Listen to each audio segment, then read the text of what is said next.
A tese é do Ariano Suassuna, né? Ele dizia que uma boa história de amor nunca dá um bom romance. O romance tinha que ser alguma coisa de trágico, né? Como foi Romeu e Julieta, o Otelo, Tristão e Isolda e tantas outras histórias clássicas, né? E o Jorge Amado também acreditava nisso, né? Ele dizia que a história dele com a Zélia Gattai não daria um bom romance, né? Eles se conheceram durante a militância no Partido Comunista, o Jorge Amado já separado, né? Eles começaram um namoro, a Zélia também era casada, né? Estava separada também, e eles só vieram a casar ali em meados da década de 1970, quando Jorge Amado ficou viúvo. A Zélia ficou viúva antes dele. E quando ela disse a toda a família, eu vou casar, uma neta saiu-se. E agora vai ser Dona Zélia e seus dois maridos. O fato é que eles viveram felizes para sempre. Tiveram um grande romance, mas não deu um bom romance. Voltei-me para trás e não fui transformado em estátua de sal. Persigo o que sigo. Estratagema que não tira de mim o desgaste. Moldo-me bezerro de ouro em mar que se abre. Eu sei, você sabe, uma ideia de vingança, um artifício, um desejo de algo que veio antes da voragem dos dias passados, os obstáculos, pois não penso em mim. Só calço botinas quando preciso dar passos. Não piso no chão, demoro. Se a vista se completa na beleza de um ninho de pássaro, vou ouvindo música e refreando o que se assoberba nos braços e nas mãos, na sem serventia, sem agonia, desprezando o que se me põe elétrico e rico. Quando um vem, eu não tenho, pode ir embora. Assim foi sempre. Por isso, eu volto buscando, até a beirada, ver o que tem lá. Ézio, é o que tem, é um título sugestivo, né? E é o seu primeiro romance, e é, de certa forma, uma história de amor também, né? Quer dizer, como é que surge essa história de amor? Um amor meio degradado, né? Meio tenso, mas enfim, uma história de amor. Por que essa opção em contar uma história de amor? Não sei, eu venho escrevendo esse romance há muitos anos, né? Então tem um pouco de biográfico e um pouco de ficção, porque não dá para ser só baseado na realidade, né? Mas eu me baseei um pouco na minha vida, né? E aí criei essa personagem Hélio, né? Que é o principal do romance. E a história dele, desde o nascimento até a morte, né? E aí só que eu desconstruo este romance, né? Tanto que o Ronaldo Caggiano, nas orelhas, né? O texto das orelhas, ele menciona que é um anti-romance, né? É porque, inclusive, você passa por cenários que eles são muito íntimos, né? Brasília, Nova York, São Paulo, né? Quer dizer, trabalhar com esses cenários dá mais segurança ao romancista também? De quem se tem intimidade? Como é essa estrutura também? Sim, bastante, né? Até o editor comenta comigo, né? A primeira parte que se passa em Nova York, né? Eu mostro bem como é a cidade, até falando das ruas. E aí só mesmo uma pessoa que morou lá para entender o intrincado que eu menciono, né? O Hélio caminhando pela cidade, né? E que aí dá uma ideia bacana disso. E aí eu vou jogando, ele volta para Minas, vem para Goiás, né? Então e os momentos não são lineares, né? Então começa já com Hélio já adulto, né? E depois vai voltando para cá, né? Brasil. Mas é também um romance de formação. O Caggiano destaca isso, né? Sim. Que é um romance de formação, porque, de certa forma, você narrando a trajetória do Hélio, você narra a trajetória, não a trajetória de toda uma geração, mas de parte de uma geração, que foi aquela que amadureceu ali nos anos 80, Sim. né? Por aí, 80 e 90. Né? Quer dizer, como é também esse trabalho de romance de formação? Eu mostro bem essa questão, principalmente a questão da AIDS, né? Que o Hélio vivenciou, ele perde muitos amigos, né? Então foi uma coisa que baqueou demais a personagem. E aí mostra muito São Paulo neste momento, que ele vivia em São Paulo, né? Então, falando de lugares reais, todos os lugares que são mencionados são reais.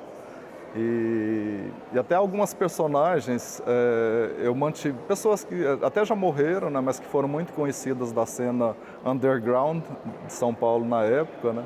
Que foi uma época muito efervescente de São Paulo, onde tudo podia, né? Não tinha ainda a AIDS na vida de ninguém, que era o começo, né? E as pessoas estavam num desbunde total, né? E aí eu acho que eu comento bastante isso, né? Outro dia, até conversando com a Luciana Vilas Boas, a gente mencionou essa questão, que ela falou que está faltando no Brasil um romance que conte a história das vidas das pessoas, de momentos históricos brasileiros, né? Ela disse que ainda não tem um romance que trate bem. Não é todo o meu romance, mas boa parte dele menciona este momento do Brasil e da Argentina, né? Tem um momento também que se passa na Argentina, que menciona também coisas de lá, questões da droga, né? Eu falo bastante sobre a questão da AIDS e drogas, né, na vida do Hélio. Porque foram coisas que marcaram a geração, Sim. né? Eles, de certa forma, a geração que tinha sido criada, né, com o aspecto do sexo livre acaba sendo poldada, de certa forma, por esses medos, né? Quer dizer, o desbunde foi poldado pelo medo, né? Quer dizer, é isso que você discute também no romance. Sim. Porque em vários momentos ele pensa em suicídio, né? Aí não vou falar o final do romance, mas ele por muitos momentos ele fala, e até ele menciona vários que morreram por suicídio, né? Pessoas conhecidas no mundo inteiro, né? E ele fica tentando muitas vezes, né? Tem até um momento que ele fala assim, hoje eu vou fazer, mas ele fala assim, eu não posso morrer antes da minha mãe, que diz que as mães, quando perdem um filho, ficam normalmente loucas, né? E aí ele fala, não, então vou esperar a mãe morrer primeiro. E assim ele vai seguindo, né? Mas é uma vida muito atribulada, sofrida, né? Agônica, né? E tem raros momentos de alegria, eu diria, né? Quando começa assim a ter a alegria, surge a AIDS, né? Então vem aquele baque, né? Descamba tudo, né? Agora, há um aspecto também curioso no livro, que é a realidade da descrição, há um certo realismo, né, intencional mesmo, na descrição de todas as cenas, né? Mesmo nas cenas mais degradantes, né? Porque é uma geração que, de certa forma, renuncia a qualquer conceito moral, né? E isso está muito presente também no livro, né?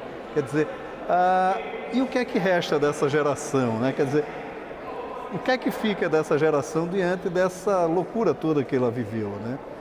O livro procura, claro, ele não aponta um caminho, mas ele procura debater o que foi a experiência de limites extremos dessa geração, né? Sim. Quer dizer, como é que foi também trabalhar com esse realismo?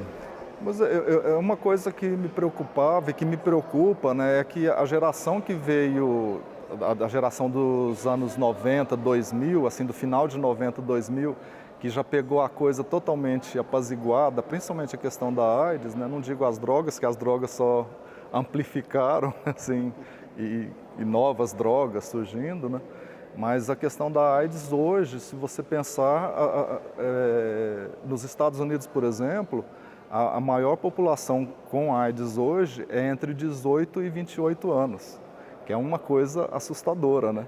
E no Brasil também eu penso que não seja muito diferente, né? Como eu estou morando em Chicago, estou mais por dentro das coisas de lá, né? Eu tenho visto pesquisas que têm sido feitas, né? E no Brasil as pessoas não se preocupam mais, né? Eu tenho ouvido coisas assim de adolescentes fazendo sexo sem nenhuma reflexão sobre o que aconteceu lá atrás, né? Porque na época, nos anos 90, você deve lembrar que mesmo filmes, né, muitos filmes tratando do assunto, hoje já muito menos, né, porque a coisa está controlada, né, não sumiu, mas está controlada, né. E para quem viveu essa geração nossa, você também, perder os amigos todos, né? Eu, por exemplo, perdi amigos de 15, 20 anos de amizade. E eu me lembro até de o Ney Matogrosso contando numa das entrevistas dele que ele chegou a enterrar 3 amigos numa semana, né? Comigo não foi diferente, entende? Então a gente é como se você perdesse as pernas, aquele grupo de amigos, né? E eu falo muito dessa questão aí do grupo de amigos, eu menciono como era o movimento dessas pessoas, como elas trabalhavam na época, do que viviam, o que usavam para sobreviver à noite e conseguir trabalhar no dia seguinte, né? Então acho que eu consigo, de certo modo, mostrar bastante bem esse momento histórico do Brasil, né? Foi um momento muito intenso, né? Muito. É engraçado, você não faz uma reflexão política, né? Um pouco, né? Eu passo um pouco falando da ditadura, né? Mas aí eu parto para Minas Gerais, né?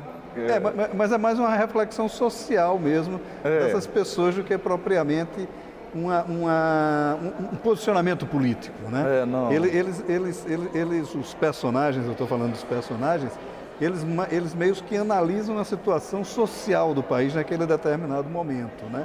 Quer dizer, também há essa diferenciação, de certa forma, despir os conceitos políticos que essas personagens viviam naquele momento, né? Quer dizer, isso também foi intencional no romance. Sim. Né? Como é que foi trabalhar também esses dois pressupostos aí, né? Do realismo mesmo, da geração e da visão que eles tinham do conceito social do país naquele momento. Eu até menciono aí o Paulo Maluf, acho que o governador do estado, acho que era o Paulo Egídio Martins. Eu menciono essa questão também que o policiamento era muito mais ostensivo do que é hoje, né? E que eles tentavam conter os ânimos, porque a juventude estava totalmente enlouquecida e sem freios, né, de qualquer espécie. E aí eu falo muito nesse momento de São Paulo, né, que era a ditadura ainda, né, anos 80, que era início dos 80, e que tinha a rota nas ruas, né, tentando controlar os ânimos da juventude, né? Mas a gente podia andar, podia fazer as coisas com muito mais sem medo mesmo, né? Eu me lembro que em São Paulo eu andava de madrugada, 4, 5 da manhã, pelo centro de São Paulo, nada acontecia, né? Não tinha nada, porque era uma polícia muito violenta, né? Não tem outra palavra para descrever, né? Principalmente a rota, né, do Paulo Maluf, nesse momento dos anos 80, que ele era prefeito, né, da cidade. E aí isso também está um pouco no livro, sim. Agora, a questão da linguagem também do romance, porque você busca uma linguagem, claro, uma linguagem rebuscada, uma linguagem até determinados pontos, ela dialoga com aquilo que a gente chamava de prosa poética, né? Como uma forma também de demonstrar um certo sentimento, né? Um certo sentimento amoroso mesmo que havia nas relações, né? de amizade que se construíram naquele período, né? Quer dizer, como é que também foi trabalhar isso, né? Quer dizer, essa busca de uma linguagem mais poética para descrição de relações amorosas e de relações de amizade, sobretudo, né?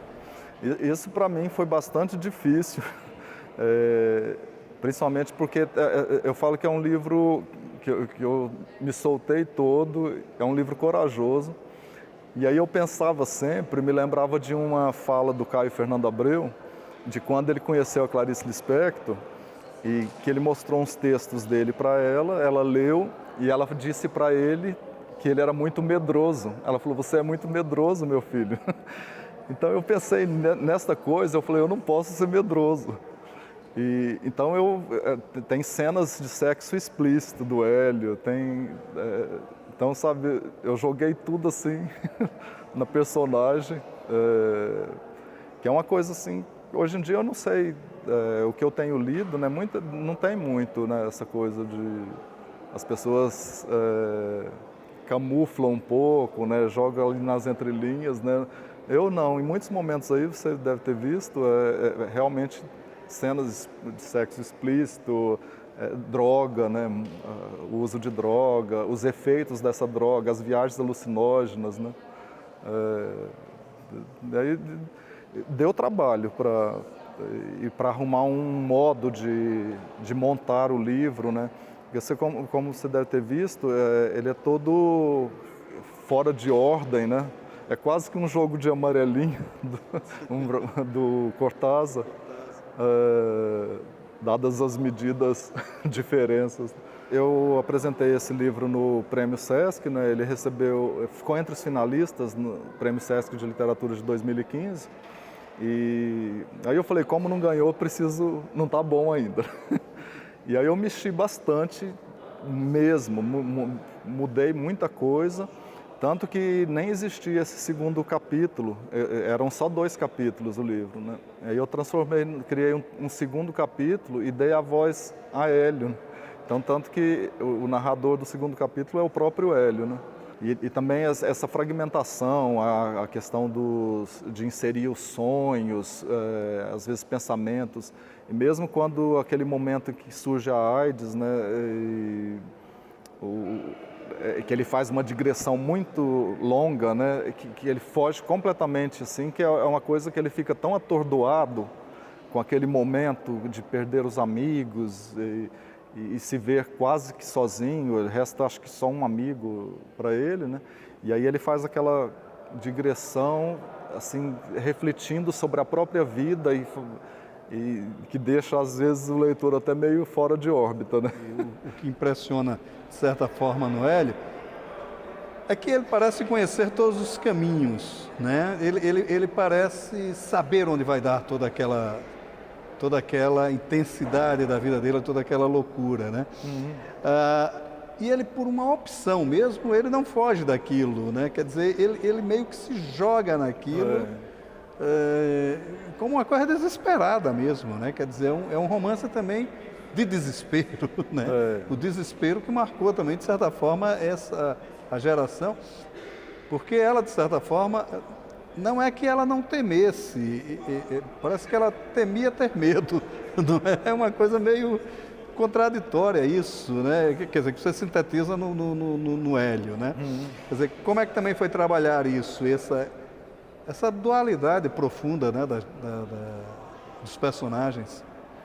Tem muitos personagens que falam, né? Em alguns momentos, alguns romances, assim, às vezes entra um amigo do Hélio falando lá, pessoas que ele gostou e que tiveram alguma relação importante em dado momento, né?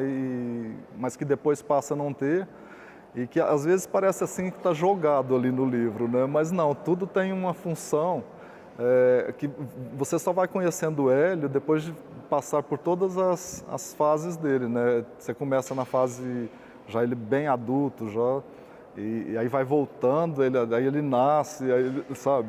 E você só vai conhecendo os caminhos porque ele passou ao longo da história, né? Essa questão do próprio retrato, do desespero que marcou esses personagens, né? Sim. Porque é uma coisa meio desesperada, que eles fazem com uma intensidade, né? E assim, se jogam mesmo sabendo que aquilo terá consequências profundas para eles, né? Quer dizer, como é que também foi entrar nesse ponto do psicológico mesmo desses personagens, né? Você trabalha muito isso aqui, né? Eu acho que eu procurei dar uma característica assim vivas para ele, né? O Tony Brandão na apresentação até comenta isso, né? Que ele dá um nó na cabeça. Ele fala assim, até que ponto é autobiográfico e até que ponto não. Ele fala, mas não vamos entrar nesse terreno pantanoso, né? E aí, eu procurei realmente criar uma personagem que tivesse que fosse como se fosse um ser vivo mesmo, né? Mas o trabalho de pesquisa, teve algum trabalho de pesquisa mais aprofundada nesse sentido ou foi uma coisa mesmo, uma escrita mais visceral, né? Não, foi mais de vivência mesmo, né? Porque eu já viajei muito, então tudo eu vou captando e anotando, né? Eu sou meio do método da Clarice Lispector de ir anotando e depois vou montando, né? Então tem partes aí que foram escritas há 10 anos e aí eu montei meio assim a moda do Luiz Rufato, né? Que pegou os primeiros contos, depois transformou no primeiro romance, né? E eu também juntei muita coisa, tem partes aí até que já tinham sido publicadas como contos, né? Mas eu modifiquei completamente, né? Se alguém até ler esses contos que eu publiquei em revistas, em alguns outros lugares, vão perceber o trabalho que eu fiz aqui, né? De modificar bem essa Quase coisa. que montar a partir dos contos, né? Dessa narrativa. Né? E aí eu resolvi também pôr os sonhos que o Hélio tinha, só que eu não menciono nada disso, né? Então tá dentro do romance, a pessoa... Eu não sei se todos compreenderão essa parte, né? Que fica assim parecendo que está totalmente fora da história, né? A própria narrativa, ela dialoga com o que foi o desespero da geração, né? É aquela coisa, né? Aparentemente caótica, né? Quer dizer, também há uma certa intencionalidade nesse sentido. Sim. Né? Ele mostra toda a vivência dele, todo o conhecimento das viagens, né? Que ele passa por vários países e estados brasileiros, né? E aí ele descreve todos os momentos desses lugares que ele viveu intensamente, né? Mesmo no campo, onde ele vai viver no fim da vida, né? E tudo que ele sofre nesse campo. Tem um momento que ele também para de fazer sexo, e aí ele retoma essa coisa que estava assim morta nele, ele retoma isso quando ele volta, vai viver no campo, né? Que ele quer se isolar completamente, ele abandona tudo e todos, né? Só que aí ele vê que não dá certo, ele retoma até chegar o que acontece no final do livro, que eu não vou contar. Nem deve, né? E a partir daí, né? Porque a partir daí o que é que você trabalha hoje, como é que está esse seu trabalho como ficcionista? Depois desse livro aí, eu perdi meu pai em 2015 e desde então, desde o dia da morte do meu pai, eu comecei a escrever um livro de poemas pensando no meu pai. Eu já terminei esse livro, está prontinho, são 50 poemas, todos dedicados ao meu pai. E eu estou gostando, e as pessoas que já leram ele estão achando que vai ser um bom livro, né? E também eu tenho iniciado um novo romance que eu comecei a escrever em Chicago, que já está bastante adiantado, que é a história de um homem velho. Assim, é o fim da vida, os últimos anos de um homem. Maravilha, né? De certa forma, a gente falou aqui sobre o que é que tem, que é um romance também de amor, e me parece que o amor está voltando muito a ser debatido na literatura. O novo romance do Cristóvão Tesa, A Tirania do Amor, no próprio título, já diz a que veio. É a história de a falência de um casamento também, mas é a falência, sobretudo, de um homem, né? E como todo o livro do Tesa, que ele trabalha com uma prosa poética muito intensa, ele termina criando determinadas reviravoltas, como que meio que mostrar que nem tudo está perdido. Há sempre uma saída, há sempre uma possibilidade de vida, mesmo a partir dos fracassos. A Tirania do Amor é uma ótima experiência de leitura e um ótimo livro a ser lido. Muito obrigado. Muito obrigado. Obrigado, Maurício, pelo convite e boa sorte para o programa. Espero que tenha vida longa. Obrigado.